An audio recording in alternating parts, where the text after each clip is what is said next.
গরিব পরিবার রহিম, তার স্ত্রী আর 2 সন্তান। প্রতিদিন কষ্টে দিন কাটে।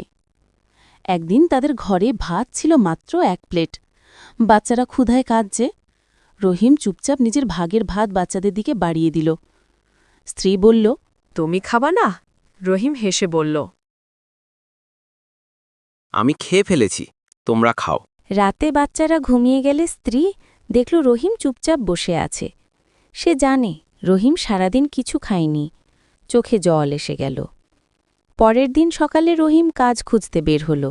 পথে এক বৃদ্ধা মহিলা পড়ে গিয়েছিল। রহিম তাকে উঠিয়ে দিল, পানি দিল। মহিলা কৃতজ্ঞ হয়ে বললেন, বাবা, তুমি দয়ালু মানুষ। সেই বৃদ্ধা ছিলেন এক ধনী দানবীর। তিনি রহিমকে নিজের দোকানে চাকরি দিলেন।